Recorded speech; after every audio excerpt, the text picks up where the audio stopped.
தோழர்களே, நான் சுந்தரவள்ளி. மேற்கு வங்கத்துல ஒரு அதிர்ச்சிகரமான சம்பவம் நடந்திருக்கு.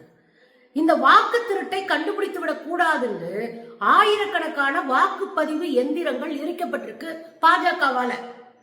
ஏற்கனவே பல திருட்டுக்களை செஞ்சு குளத்துல இவிஎம் மெஷின்ஸை தூக்கி போட்டு பல வேலைகள் செஞ்சு அங்க ஜெயிச்சாங்க பாஜக.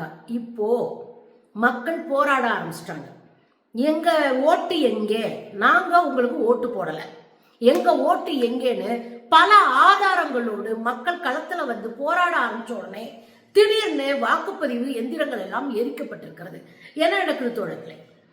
தமிழ்நாட்டில் மட்டும் இல்லைங்க, ஒட்டுமொத்த இந்தியாவிலும் வாக்கு திருடி ஜெயிச்ச ஒரு கட்சி இருக்குன்னா அது பாஜக தான்.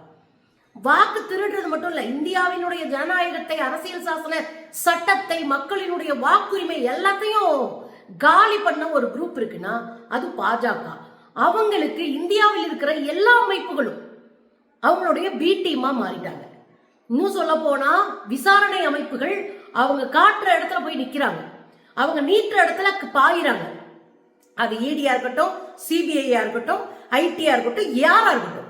இப்ப நீதிமன்றங்கள் அதுல சேர்ந்துருச்சு, தேர்தல் ஆணையம் அதுல சேர்ந்துருச்சு. இப்ப எல்லா அமைப்புகளையும் வச்சுக்கிட்டு தன்னால் எந்த அளவுக்கு தன்னுடைய அதிகாரத்தை உறுதிப்படுத்திக் கொள்ள முடியுமோ அந்த அளவுக்கு வேலை நடந்துட்டு இருக்கு.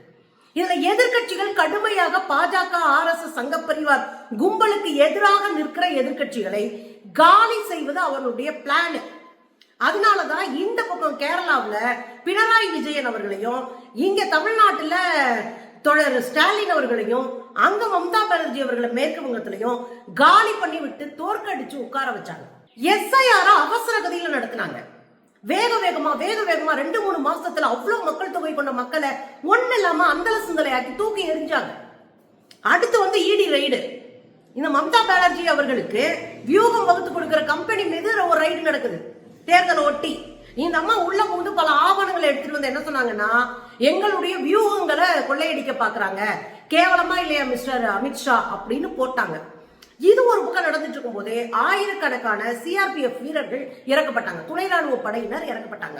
சம்பந்தமே இல்லாம கும்பலா துணை ராணுவ படையை இறக்கி அங்க வேலை பார்த்துட்டு இருந்த மற்ற கட்சி ஆட்களை மிரட்டிக்கிட்டு இருந்தாங்க.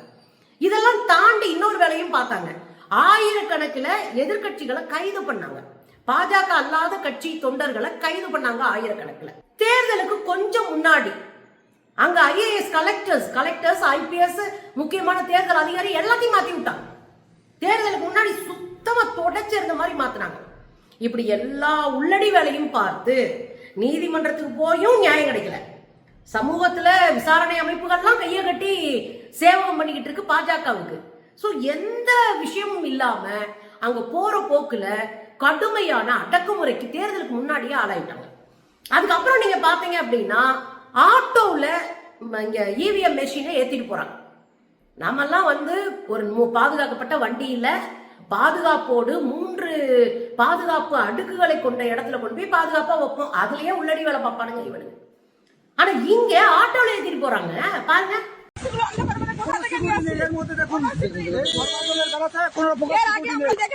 একটা বাক্স খোলা বাক্স হয়েছে, খোলা বাক্স এইভাবে নিয়ে আসতেন উনি। আপনার নাম কি বলবেন? নামটা দেখুন, আপনারা দেখতে পাচ্ছেন।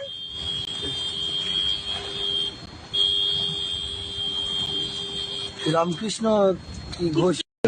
இதாவது பரவாயில்ல, தேர்தல் நடந்த மறுநாள் இவிஎம் மெஷின் குளத்துக்குள்ள மிதக்குது. சிபிசி அதை பயங்கரமா எடுத்து போட்டிருந்தாங்க. குளத்துல மிதந்துட்டு இருக்கு இவிஎம் மெஷின். எப்படி மிதந்துச்சு, யாரால மிதந்துச்சு, யாருடைய ஓட்டு, எந்த பகுதி ஓட்டு, ஒன்னும் தெரியல. இவிஎம் மெஷின் மிதந்துட்டு இருக்கு. இதை தாண்டி இன்னொரு உள்ளடி வேலை நடந்துச்சு. 3 அடுக்கு 4 அடுக்கு பாதுகாப்பு கொண்ட வலிமையான ரூம்ஸ் தான் இந்த ஓட்டு பெட்டிகள் வச்சுக்கிற இடம் நம்ம நம்பணும். தமிழ்நாட்டிலே அவ்வளவு உள்ளடி வேலை பார்த்தாங்க. CCTV கேமராவை ஆஃப் பண்ணாங்க. பல இடங்கள்ல CCTV கேமரா 1/2 மணி நேரத்துக்கு மேல ஒர்க் ஆகலன்னு சொன்னாங்க. எல்லா உள்ளடி வேலையும் இங்கேயும் பார்த்தாங்க. ஏற்கனவே SIR மூலமாக ஓட்ட திருடி இருந்தாங்க. பல வேலை பார்த்துலாம் தமிழ்நாட்டுக்குள்ள அவங்க விஜயை ஜெயிக்க வச்சாங்க. அதே போல அங்க பாத்தீங்கன்னா இங்க தேர்தல் பிரதிநிதிகள் இருப்பாங்கல்ல, கட்சி பிரதிநிதிகள், அவங்களுடைய எந்த ஒத்துழைப்பு இல்லாம, அவங்களுடைய நாலேஜ் இல்லாம ஸ்ட்ராங் ரூம் என்று சொல்லப்படுகிற இவிஎம் மெஷின் இருக்கிற அந்த பகுதிக்குள்ள போறாங்க. போய் அங்க போய் ஏதோ வேலை பார்க்கறாங்க. அந்த வீடியோவை எடுத்து போட்டு எங்களுக்கு நியாயம் வேண்டும் என்று தேர்தல் ஆணையத்திட கதறாங்க அங்க இருக்கிற திரிணாமுல் காங்கிரஸ் தொண்டர்கள். கண்டுக்கவே இல்லையே பாருங்க. மேற்கு வங்கத்தில் அரசியல் கட்சி பிரதிநிதிகள் இல்லாத நேரத்தில் வாக்குப் பெட்டிகள் திறக்கப்பட்டதாக சிசிடிவி காட்சிகளை வெளியிட்டு திரிணாமுல் காங்கிரஸ் கடும் குற்றச்சாட்டை முன்வைத்துள்ளது. இன்னைக்கு தேர்தல் ஆணையத்தோட கையில இருந்த அரசு நிறுவனத்துல பாதுகாப்பா இருந்த அரசு கட்டிடத்துல பாதுகாப்பா இருந்த இவிஎம் மெஷின்லாம் எரிக்கப்பட்டிருக்கு. எதுக்காக அப்படின்னா 207 இடங்கள்ல தேர்தல் ஆணையம் உள்ளடி வேலை பார்த்திருக்கு.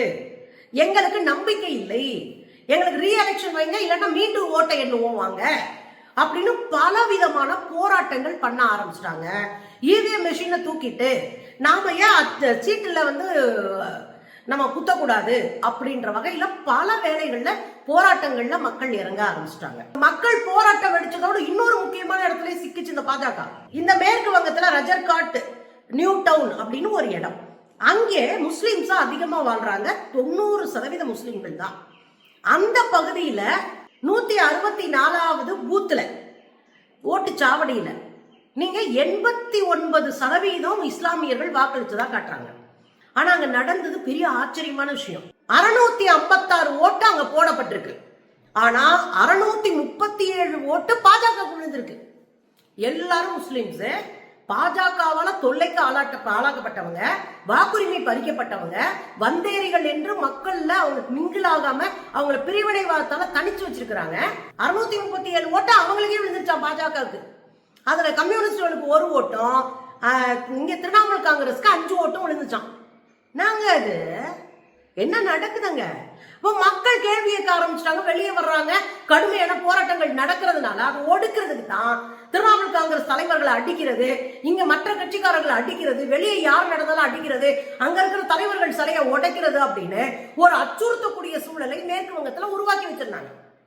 அப்போ மக்கள் ஆனா வெடிச்சு வெளியே போராட ஆரம்பிச்சாங்க. எங்க ஓட்டு எங்க அப்படின்னு கேட்ட போதுதான் 45 நாள் உள்ள நம்ம கோரிக்கை வைக்கணும்.